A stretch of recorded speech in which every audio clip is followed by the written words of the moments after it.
Good morning, everybody. Thank you so much for coming this morning.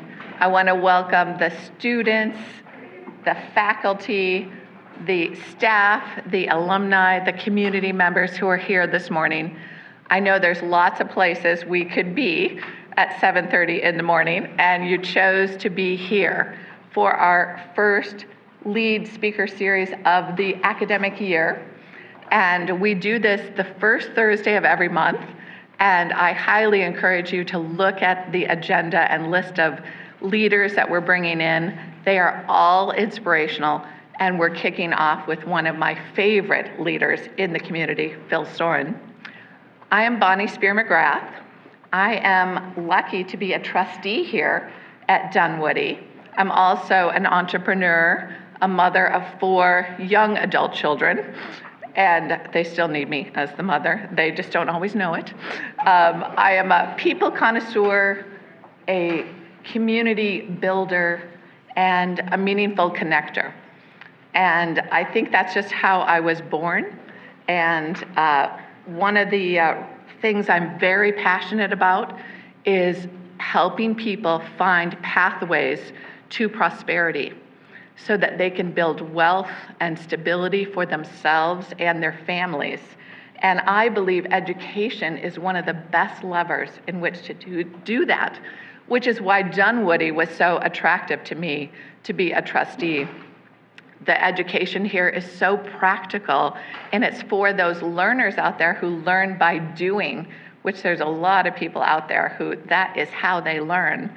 And not only do we attract traditional and non-traditional students, but one of the things we're doing that is very meaningful to me is we're actively expanding our reach to women and people of color and inviting more people to this table.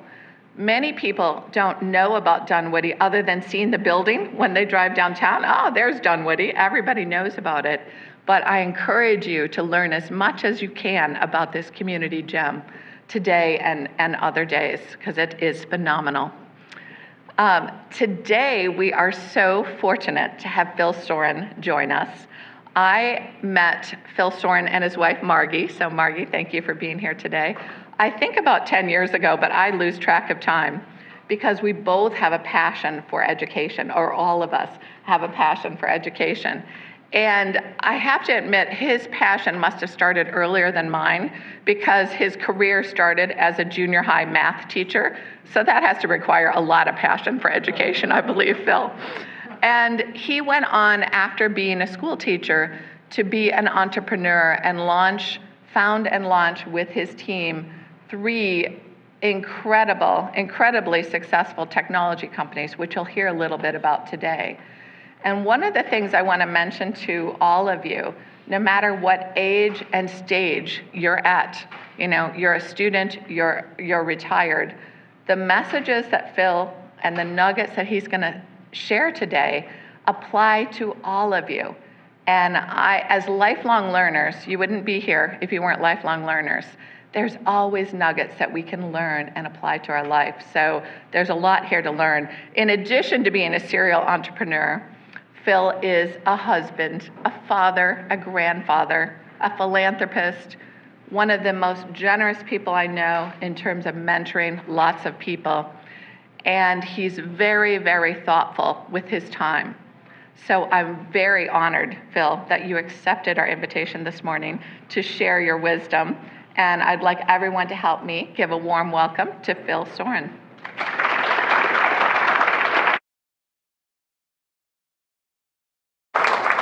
Thanks, Bonnie. You're welcome. Good job. You're welcome. Okay, so I'm a former junior high math teacher here. How you doing? And Bonnie does a lot. She really does a lot. So now we're going to see what the intelligence factor. Oh, Vicky's here too. Oh, okay. We're going to see what the intelligence factor of this crowd is here. So I used to do this as a junior high math teacher. Let's give Bonnie 4 hands. Ready? 1, 2, 3. There's some people that need some remedial work here. Let's give Bonnie 5 hands. Ready? 1, 2, 3. Pretty good, huh? Students did it right away. You got it right away, didn't you? So this will be great here. So it's an honor for me to be here. It really is. As Bonnie said, I'm very involved in education. In Dunwoody, I've told the president, your reputation is going like this. It's the things you're doing. I had one of the students join us. She's in the architecture and design program that people don't know about. It's going to get accreditation here soon, I hope, right? And engineering and have the trades, and it's just really good what you're doing here. So it's an honor to be here, and I'm going to talk about culture though, as opposed to I'll tell stories about me, there's a lot of them, but I'm going to talk about culture mostly, so everything in here is about culture. And there's an expression that culture eats strategy for breakfast. And it really is. A strong culture can overcome a lot of deficiencies. And culture is not just in a company, it's in a school, it's in a classroom, it's in a family, it's everywhere. So what I hope I go over here, there's something for everybody in this presentation. Somebody told me once they counted, there's like 30 good ideas in here, if you really counted all of them. But there's some of them are stretches, I think. So I'm gonna tell you all my wins, all my good stuff here, but almost before every major success I had a failure. So just realize that it's not all roses. There is some times that were tough, but that's when you see if you have grit or not, and good things happen if you've gone through those times. So I'm only gonna tell you about the wins. That's why I put down here, history's written by the victors. So put a little reality on that history there. So the culture that I had in my company is actually named it. We branded it, and we called it positive aggressive. And I knew that it was sinking in when I started employees come up and tell me, Phil, I'm now trying to do positive aggressive in our family or my personal life. So it wasn't just the moniker they had to memorize, because the CEO said, we're positive aggressive, repeat after me, right? It actually, sunk into them and it meant something to them. So here's my definition of positive aggressive. Aggressive is all about winning. So you want the best grades. You want the lowest vendor costs. You win the deal, whatever it takes and stuff. But the positive part is about how you win. So it's you win with dignity, you lose with dignity. It's just how you handle those things here. And when people get done with you, how do they feel about the relationship with you? And I had a good quote from Maya Angelou that I think kind of summarizes positive aggressive. People are going to forget what you said and they'll forget what you did, but they'll never forget how you made them feel. So I'll bet you today after my speech, you'll either feel good about me or bad about me, whatever it is. But you may not remember every word I said, but the feeling is there, and that's what positive aggressive is about. How do people feel after their interactions with you in life there? So now, let's get a little more specific on positive aggressive. How many people in here have ever worked in a negative aggressive work environment? It's pretty interesting. Usually it's about 1/3 to 40%. And somebody will heard that it was not even a thought. They knew it was a negative aggressive company. I didn't have to tell them what it is. How many people in here went to junior high school? You've experienced negative aggressive, okay? You get it. And junior high school is a classic example as the former math teacher. If you think about junior high school, kids pick on each other or bully each other, maybe not because they're bad people, but they're doing it so they look better, or they feel more important, or they're cooler, or whatever it might be. So usually it's not a bad intention, it's actually just life in that age there. So I hope you get some ideas. I hope you get some ideas that help you in your business world, or your school world, but also in your personal life in positive aggressive. So with positive aggressive, you got to reach high and try for the unexpected sometimes. And here's a picture of my family, most of my family. We had 6 kids in our family. I'm the middle one on the right over there with the hand-me-down bell-bottom pants or whatever. The bunny is not my brother. It's just an Easter picture or whatever. But so picture this. I'm 10 years old, and I used to read the paper by the vent for your furnace or whatever. And I'm reading the sports page, and I live in Denver, South Denver. And the Denver Nuggets are starting up their professional basketball team. And so I took the article on the season ticket sales and called the season ticket office as a 10-year-old without telling my parents and said, I want to be the ball boy for the Denver Nuggets.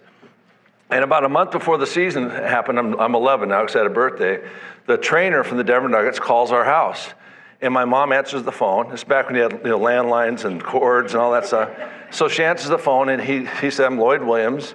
And we'd like your son to be a ball boy for the Nuggets. And she said, who are you? How'd you get our number? She thought it was a pedophile calling and recruiting me. And so I ended up, my first job was I was a ball boy for the Denver Nuggets. I did it for 2 years. It was a fantastic experience. And picture when you're 11 years old, The uniform they had didn't fit me. It went around on my knees, that kind of stuff. You wouldn't let your kids do this today. I'd take the number 5 bus into downtown Denver, get off, go across the street, do the ball boy work. My dad was a school teacher, and then he was a pharmacist at night. He'd close the drugstore down, come over, sit with the players' wives, and drive me home.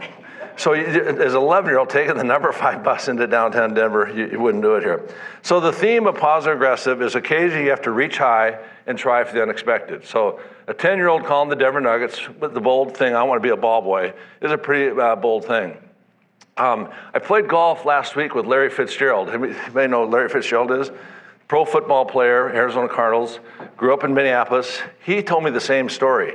When he was, I don't know what age he was or whatever, but he called the coach of the Vikings, and his dad was a newspaper reporter, so he had some connections there. But he called the coach, and Denny Green, and said, I'd like to be a ball boy for the Minnesota Vikings. And he got the job too.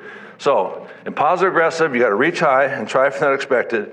If you don't reach, you'll never get it. And by the way, sometimes they'll say no, so don't worry about that, but keep reaching.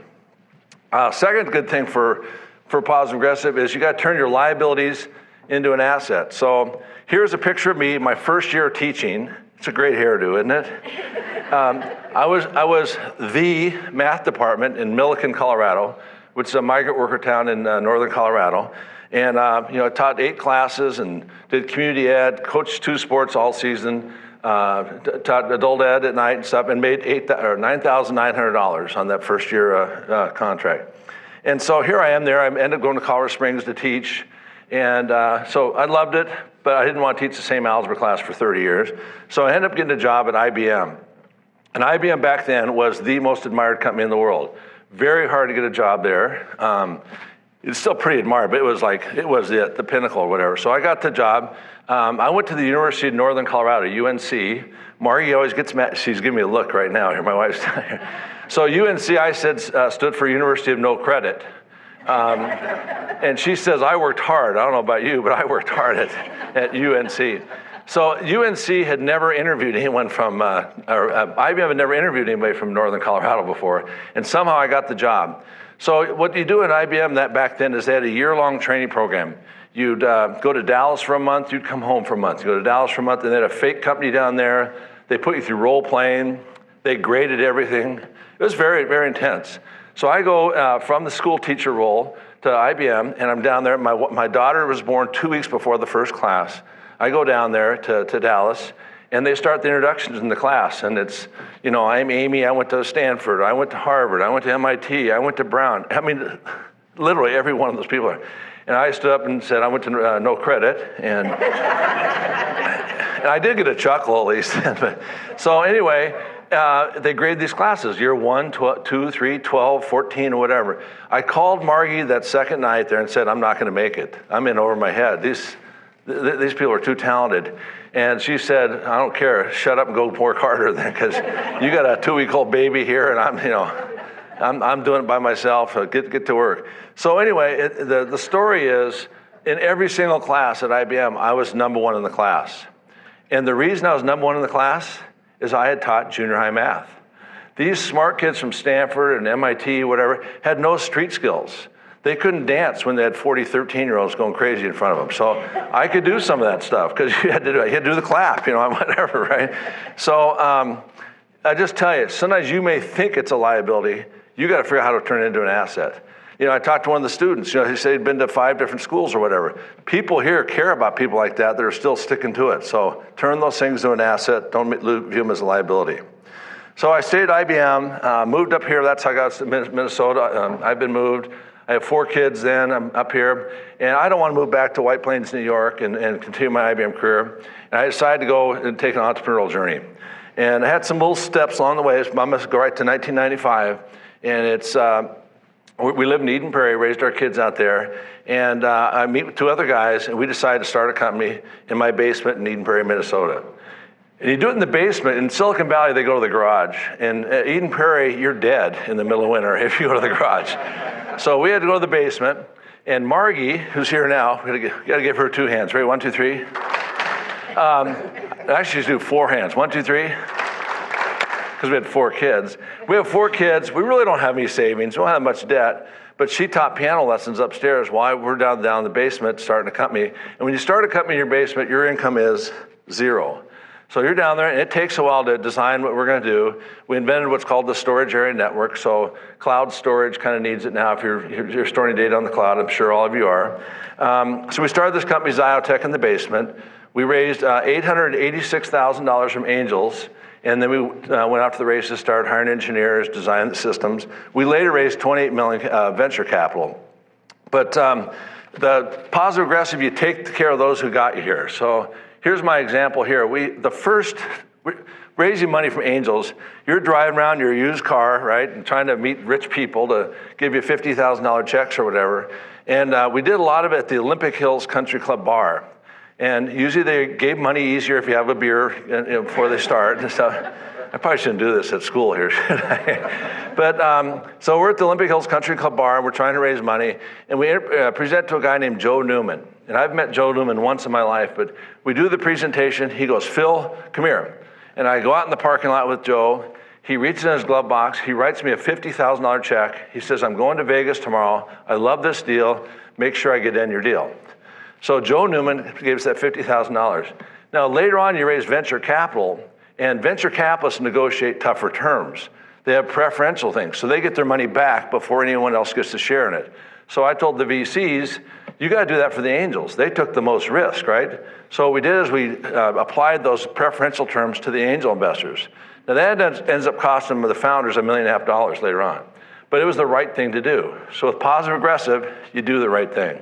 Even if it costs you or you fall behind or whatever.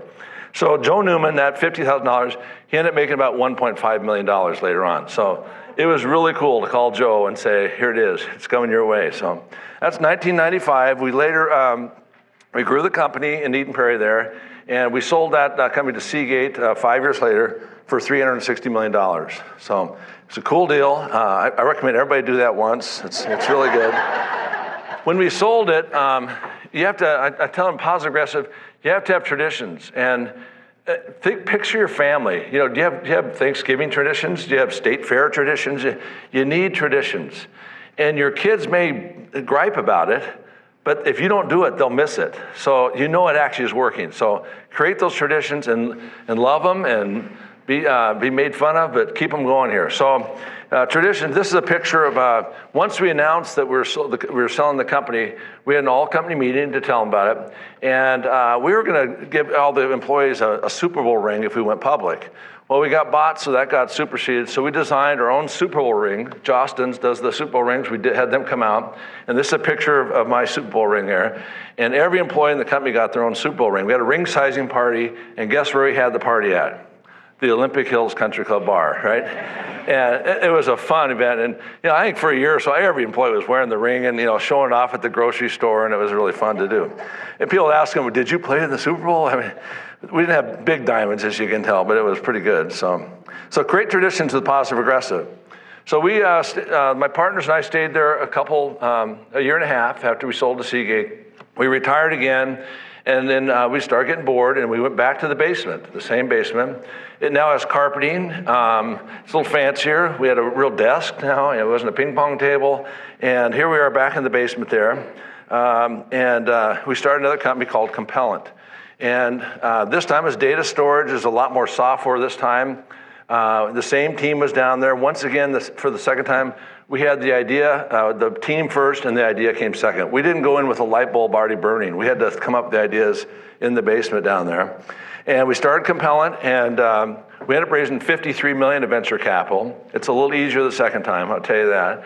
And it was all VCs. We didn't do the angels, although we got some of those old ones in as a group. And we went public on the New York Stock Exchange within 5 years, which is, I recommend everybody do that once too. It's really fun. And we did that, and then sold to Dell for $1 billion, just under $1 billion in 2011. So I always joke it's a B2B story. Everyone thinks B2B is business to business. No, it's basement to billion. So it's kind of a cocky statement, isn't it? But it is funny, I think. So I'm going to throw a few ideas that come out of the Compellent days here. And this one's about branding. So you can only brand so many things in your company. And so we branded Positive Aggressive. That was one of the things. And if you talk to people that worked at Compellent, if you met somebody who used to work there, I would bet that they would say, yeah, Positive Aggressive. They would actually say those words without you asking about it. So that means the brand worked or whatever. Well, another one we had was Copilot. And we had companies have their support group. And the support group in a company is usually almost like the lowest man on the totem pole, right? They're the ones taking the call in the middle of the night. You know, it's usually it's always a problem, right? It's never a "how you doing" call. It's like, I'm down, help me. And these co-pilots, what we did is we branded it, and when we hired them, we taught them, hey, when you answer the phone, you're now in the cockpit with that customer. And if they don't land, you don't land. And do whatever it takes to get them to land. So you're empowered to ship out $100,000 worth of disk drives if they need to get them up and running, or do whatever, or call the CEO at home and if he needs to get involved in the situation. And the co-pilots really took that to light. And when we sold to Dell, they did their net promoter score type test, whatever, and Copilot came out so high, they thought it was rigged. So they actually redid the NPS scores again, but this is a blind pool of customers or whatever. And it was so strong, it was because they just had that attitude. And that's Positive Aggressive, just that those kind of people feel empowered to do whatever they need to do with engineering, whatever. So I gave Copilot as an example, and there's some fun stories I can tell you about Michael Dell. And we had a thing, I'm introducing Michael Dell, and he says, I want to meet some of your customers, Phil. So we went to the bar afterwards. Michael really doesn't drink, so he's there. The customers have had a few beers, and I had two customers poke Michael Dell in the chest and say, don't F up Copilot. And the next day in the speech, he highlighted Copilot, that Dell prays to the Copilot gods and will never let it go bad.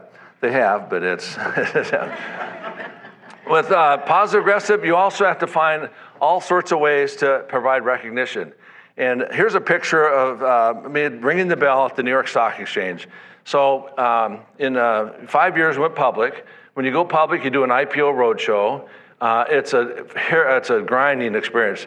My CFO and I did 69 presentations in 11 days, 4 different countries, flew 25,000 miles. It's grinding. You have to give the 69th presentation with the enthusiasm of the first, and you have to do the first with the polish of the 69th. So you really can't goof this up. And so we did it and did real well. And the last trip, we're in Kansas City, we're flying to Minneapolis, and to do what's called what was the last city we showed investors our pitch and stuff. And then you have the pricing meeting where you decide what the cost per stock, share of stock is going to be. And we have a private plane, because you can't get to all those cities if you don't have a private plane. I recommend everybody do that too. That's kind of fun too. But the bankers pay for it, right, Ted? But anyway, they got this nice private plane. I called my partners and said, there's more seats that we're not using. It's just the CFO and I on the plane. I said, get some of the engineers and the manufacturing people, tell them to get their suits ready. They're going with us to New York City to watch the opening day of the stock trading. So they all dressed up there. They were so excited. I mean, so we load them in the plane. We had lobster in the plane and steaks, and they thought this was really cool. We got there. The next morning we go to breakfast at the boardroom of the New York Stock Exchange, and then we go down to watch opening day there. And my head of manufacturing, Scott McGrath, I'd never seen him in anything but jeans and a Pendleton shirt. I mean, every single day, I think he had 5, and he just washed them every week, right? By the same jeans. But anyway, he has a suit on. He looks shiny. He looks like the Wizard of Oz had buffed him up, you know? And so he's all excited, and he reaches in his pocket here and pulls it. He goes, this is from the last time I wore this suit. I go, what is it, Scott? And he goes, it's a ticket on Braniff Airlines. So you guys are all too young, but Braniff Airlines closed in 1982. This is 2007. He hadn't worn the suit for that long. And I go, Scott, it's pretty good. It still fits you, actually, right? But so a month later, we came back, and we brought all our families out. And we rang the bell at the New York Stock Exchange, and that was really fun. The families down below there doing fake claps like you're a really big deal, and it was really. I remember my son was a senior in high school, came from football practice right to New York City, and it was just a fun event. But we recognize all the spouses and families, because guess what? While you're doing 69 presentations, Margie's home managing 4 kids and running the household and that type of thing. So you got to recognize those who got you here. And the other way is you do this recognition, you got to celebrate milestones. So we had a tradition at Compellent that when you got an order, we had a little gong that you'd bang when you got the order. And one of our sales associates, Janine Nagel, she came up with the idea. I think she had this thing in her basement and wanted to get rid of it. So she brought it to the office, and it was dented and beat up, and it'd fall off when you hit it once or whatever. So whenever they got an order, they'd ring the bell. Well, it's like Pavlov's dog. Pretty soon you want to ring the bell, like I want to get an order. So it kind of encouraged people to get out there and sell a little harder. So then our lawyers, we got to know, they love this. She said, Phil, we don't celebrate anything at the law firm, right? I love this idea. And so she bought us a bigger gong, a fancy gong. But no one wanted to ring that gong because the tradition was to ring the beat up one. So then we had to come up with a new tradition. If you get a big order, you get to ring the big gong. If you get a little order, you get the little gong. And so then when we sold to Dell for $1 billion, I had Michael buy a bigger gong. So that was the biggest story we ever got there. And you should have seen his face when I said, and we uncovered it, and I said, thanks for buying us this gong, Michael. And he went like, what am I doing here? Right? So this is crazy. So this is us here. This is, he'd come in on a snowstorm. We had to delay the meeting 2 hours because it was 18 inches of snow that day. He had dinner at our house with Margie, and Margie goes, what do you cook for Michael Dell? And I asked his assistant, she said, heart healthy. So what do you do with that, cooks, right? So we had a heart healthy dinner with Michael at our house. It was fun. So I stayed there a year after that. When I left Compellent, it had 1,200 employees, about $500 million in revenue. Really a cool company. And I mean, it was good. The product was good. The support was good. The culture, it was just a really fun event to do. So probably the highlight of my career was Compellent. So I retire again and on some boards or whatever, and then got asked to come look at the College of Education at the University of Minnesota. Their department had the dean asked me to come over and see their technology lab. So I go over to see it, and there's this, I didn't expect much, right? College of Education, U of M, Here's this really creative professor who designed this product here called Flipgrid. Have you guys ever used Flipgrid? Have you guys ever used Flipgrid? Have you used Flipgrid ever? Never? You did? Did you? Good. So we spun this out of the University of Minnesota and founded Flipgrid. Jim Leslie, I have new partners on this one, not my old partners. We raised, you can see the title, we raised $17 million in 17 days from angel investors, which is unheard of. But we did it, we got that out. We tried a social media play. That didn't quite work, so we had to spin back to the education. And I heard a couple years ago that actually 200 million people across the world were using Flipgrid, and COVID helped. I mean, it's a video collaboration tool where students can share whatever. So hope they're using it here at Dunwoody too. I don't know. And it was actually designed for a PhD program, but it's used from preschool all the way through PhD programs, and pretty cool. Microsoft ended up buying us several years later, and made it free, which is kind of cool, and it just really enabled the usage across the world. So Flipgrid. So here's a learning I'd give you from Flipgrid, and this is subtle, but you gotta kind of listen to it before you get it.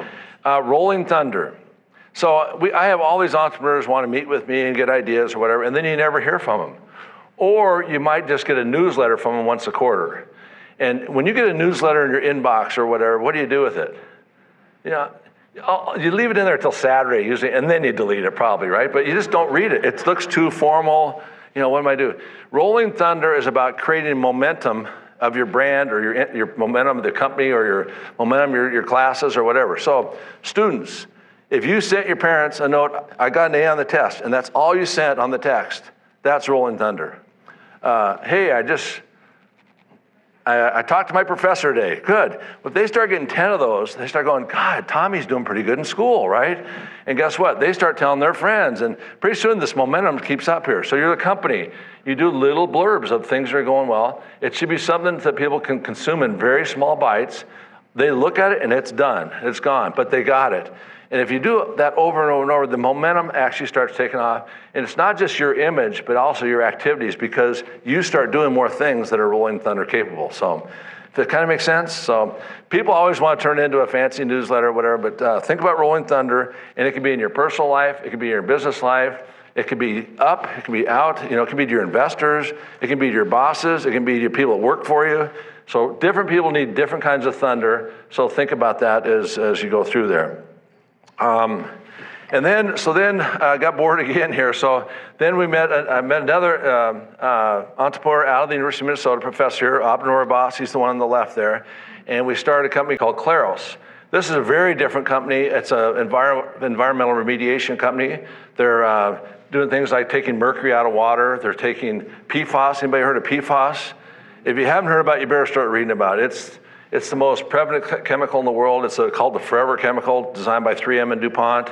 It doesn't go away. So you probably used it in your nonstick pans, your waterproof clothes, your dental floss this morning, your makeup. It's kind of everywhere. Firefighting foam. And it's now in the water system. It's in 98% of human bodies, and it's not good for you, let's put it that way. And it's called the forever chemical because it doesn't break down ever. So anyway, Claros has techniques to capture that and then defluorinate it, which no one else can do. And they also do things like embed properties in clothing. So like they had antiviral masks, so the masks actually will kill the virus as opposed to just filter it. Picture gowns or hospital bedding, that kind of thing would be good. Countertops, it could be antiviral too. So they're doing lots of stuff. They're a spin out, they're trying to get commercialization. Here's the team in their little lab. And I'm kind of optimistic that they might have a good impact on the world. I'm off the board now, so that's a good one. So watch for Claros as you go forward. All right, now I'm gonna move on a little bit to a more personal, I'm retired now, I'm on some boards and things, but what do you do? So I describe my life as a third business, the boards and stuff, a third fun, hanging out with Margie and the family and doing trips and stuff, and a third philanthropy. And so on the philanthropy side, I put two words there to kind of describe what we try to do with the philanthropy. One is trampolines. So we tend to try to focus on things that are trampoline. They catch people when they need help, but it springs them back up. I don't want to just catch them and have them stuck in the net where they do it. So we try to do trampoline type activities, which education is right up there. And the other one is Ikigai, which is Margie's involved in a new school that's starting up in St. Paul last week. And they have they use a theme called Ikigai. And here's what Ikigai says. It's a Japanese term, but students, you should do what you love. And how many times have you heard that? Oh, just follow your passions, right? Well, I loved basketball, but I wasn't going to play pro basketball. So get that out of your mind. Great, you love it, but don't think you can do that. So you got to love it. You got to be good at it, right? Do something you like to do. But you also need to do something that the world needs and the world's going to pay you for and pay you well for it. So if you got those four things, you're on the right path, go for it. But if you just have the top one, you might want to relook at it and go from there. So that's Ikigai. And so now I'm going to say, how do you get started on your own positive aggressive strategy personally? So first of all, step one, increase your positivity.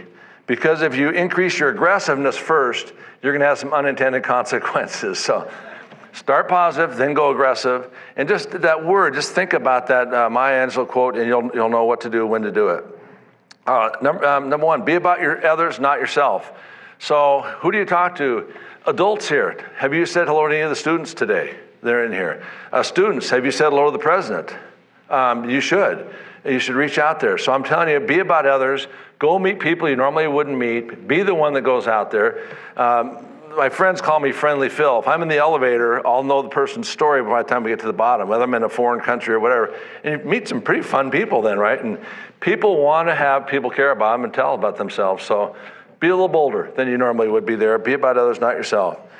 This is number two. I love it. Who has helped me set up here? She said, I think you have a mistake here. You guys see the mistake? And when I first did this slide, it was a Freudian slip. I did it, and I've left it in ever since. It's just too good to be true. And I said, I get censored at the Dunwoody speech, but I didn't. So this is a powerful one, too. Speak more ands and less buts. So let's say you're in a board meeting. You got a problem. Hey, we have a problem with sales. All right, you're one of the board members. What do you think and do? Hey, I'm just sitting there with a period on the end of the sentence. We could increase sales, but COVID is preventing us from talking to customers. All right, you're a board member. What do you do? Well, this person doesn't know what to do, right? So drop the periods and drop the buts and add ands on your sentences. Hey, we have a problem with sales, and COVID is and I think what we can do is try new seminars using this technique. Where the minute you put an and on a sentence, the conversation is now about the solution, not about the problem. So you have to acknowledge the problem in the first part of the sentence, add an and finish it out here. Try it with your parents. Hey, I lost my license, and I'm going to, go get remediation. I don't know what you do there, but so. Think about in the next meeting you're in, listen for the buts and listen for the periods And that could be a good developmental thing to start to add more ands in your statements here. I see some heads nodding here. Think growth, we have a growth mindset. The fact you're here this morning is a growth mindset type activity. So your peers who aren't here, tell them they should be coming to things like this. Hopefully you learn one thing that's gonna help you a little bit. Number 4, this is probably the most popular tip I give you in Positive Aggressive. Recruit your own personal board of directors. So I have a board of directors on my companies, but their business, I mean, they're my boss, so that's a little different relationship. A personal board of directors should be very frank and honest. So get 4 or 5 people and ask them to be on the board. Doesn't mean you have to have board meetings with all of them, but you have to have meetings with all of them. And these have to be people that will give you honest feedback. They shouldn't be like you. They should be different than you. They might be older, it might be younger, it might be more technically competent, whatever it is that you might need in your life. But think about who is on your personal board of directors. And these have to be people that you have no requests from them. You're not trying to get a job from them. You're not trying to get money from them. These are people that can just give you honest feedback and tell you like it is. Review who's on it once a year, because you'll pick the wrong people a little bit, and adjust it as it goes on. And if you go to breakfast with somebody and say, would you be on my personal board of directors? That is a different question than, hey, can I call you every once in a while when I need something, can I have coffee? It's a different request. And people really have gotten a lot of this one here if they do it. And finally, create your own personal positive aggressive plan. Here's how you do it. I'm a math teacher, so you draw a hexagon. That's a 6-sided six-sided diagram here. On each vertices, that's where the 2 things meet there, the vertices. See, I'm teaching math right here. Write down the most important things in your life. So here was mine: family, spiritual, emotional, physical, social, financial, professional. Just write those right there, and then right off the top of your head, 1 to 10, how are you doing in each of those areas? So this is actually the results from one of those positive aggressive plans I did here. And I laugh because physical, I gave myself a 3. I must have weighed 400 pounds back then. I wasn't actually, I was working all the time or whatever. So anyway, once you've got those numbers, go through individually each one of them and just write down a few things that would move that number up. So I'll give you an example on this physical one. Actually, I looked at it, I had written down there, quit drinking pop at lunch and switch to iced tea. So, that's a little thing, right? But guess what? It does add up after 365 days of Cokes, right? So write those little things. It doesn't have to be dramatic, big things. But in each area there, right there. Social, I think we had something like we need to, once a month go out with some friends of our kids' parents or something like that. It's little things like that. And hopefully if you do this every 6 months, the numbers actually do start changing. But I can't emphasize enough, do some little things. Don't go, I want to have $1 million by March or something like that. You'll never get them done. So. Or lose 40 pounds or something like that. Do little things you can actually start doing. And this is a really good way to start your positive aggressive journey. So I'll kind of end there and let you ask some questions if you have any, but I'll leave you with Maya Angelou. Positive aggressive, it's about how you make people feel after they've had interactions with you. And it's business, and it's personal, it's family, and it's every aspect of your life. So hopefully those fun stories and also a little bit interesting. And President, we're going to take some questions, I guess? Yep, you ready, Phil? I'm ready. Well, thank you so much.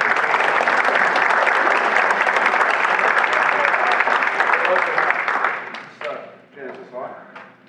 Test 1, 2, 3. No?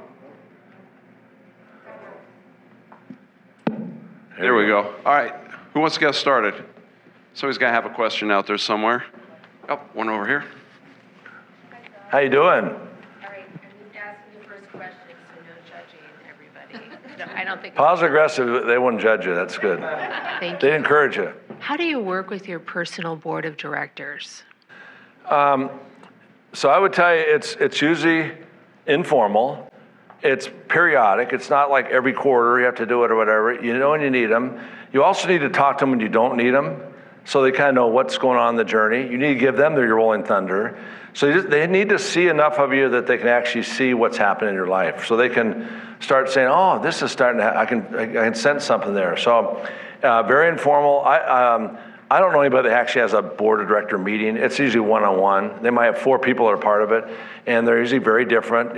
Some might be a business mentor, some might be a women mentor that you want to have more actually there. It could be a coach tends up being a paid position. That's a little different thing than this one here.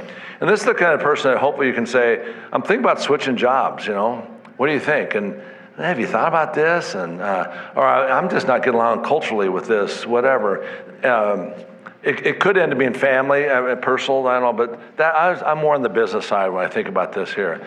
I wasn't old enough or young enough to do it, but the group called YPO, Young Presidents Organization, those groups, they have their little forums. I talked to these people and the things they got out of that group, that was more of a formal group, but if you do it right, it'll happen. And once again, some of them aren't, the one you start with may not be the one you end up with. And involve your spouse or partner or whatever, because they'll know, no, they're not the right person. You may like to go get a beer with them or whatever, but no, that's not who you need there. And it should be different than what you normally do. Okay, who else? Oh, so I got one. Got one right here. Phil, early on in your entrepreneurial journey, other than the things you've talked about here, what would have made a difference that would have really helped you out? Really good question. So anybody heard of Storyworth? So my daughter gave me Storyworth for Christmas last year, and they send you, or 2 years ago, they send you a question every week, and you're supposed to write a reply, and by the time you get done, you have a little book, And this question was one of the ones that asked her. I think the one thing I did is I didn't have any business role models in my family, so I didn't even think about business. I think I had a little inferiority complex. Obviously, I called University no credit and grew up in South Denver, that kind of stuff here. I didn't go to Breck or Blake or whatever, right? So I think the one thing I would have done different is had more confidence in my ability early on, and I might have reached high and tried for the unexpected more on the business side sooner. But I had no role models. I mean, my dad was a teacher, my mom was a counselor, my brother was a lawyer. I mean, they're really into business and stuff like that. So that, and then when you're younger, I might have been more talented than I gave myself credit for, and act like you do it. Females in the audience here. I was on a panel for female women in business or whatever, and I go, what I signed this up for this? This is terrible. So I did a little research and stuff. Women, this is sexist, but hopefully it works. Vicki kicked me if I shouldn't do this here. Women tend to think they have to be totally prepared before they reach high and try for the unexpected. So I've seen it happen in a company we're involved with where, well, I'm not sure I have the experience to be the, name it, CEO or whatever. And the answer is, no, but you have the skills. Just do it. Go for it. You'll get the experience you can do there. So it's a generalization, but I've spoken to women and they all say you're exactly right. So. Kathy, you had one? Yeah. Thanks, Phil. This is really interesting and really inspiring. I love hearing about your journeys. I'm struck with the whole array of everything, and really interesting about the angel investors, the VC, the basement, all that you did. What did you... I didn't make it up either. I know, you're not making it up. What did you enjoy most about, when you look back and you think about all these experiences, does anything stand out like the pinnacle of, I enjoyed this the most? I did the positive restaurant. It was the culture we created. It was fun to go to work. I mean, it was just the environment. You won't believe, most entrepreneurs are not motivated by money. I mean, you want to make money because you took a lot of risk, but that's not the motivator. You're motivated by creating something where, I always joke that when you went to the office, all those cars in the parking lot, they're bird beaks, and they need worms every day, right? So it's a little intimidating, but you thought the impact that had on those people's families, and I've had a lot of them come back and say, hey, with the money I made, because every employee of ours had stock options, so when we sold, they made money too. They had retention bonuses to stay, make more money if they stayed a year. We negotiate all those, which costs the founders money too, but the impact on those lives and having an environment where people wanted to work at your company, that's what motivated me. And they did want to work there, and we didn't lose hardly anybody. I mean, we lost them because they were doing something they really didn't like doing, that ikigai thing. So, but that's what was really fun. And also, I talk about the employees a lot, but our customers loved us too. And, I'll see them sometimes now, and I remember you gave me your personal guarantee letter with your phone number, and I actually called you once and you answered the phone. I mean, stories like that make you feel good that it actually worked, and they cared, and you cared, and everybody did well in the end. But it is to come back to it positive aggressive and actually making it happen. Anybody else have one? Oh, over here.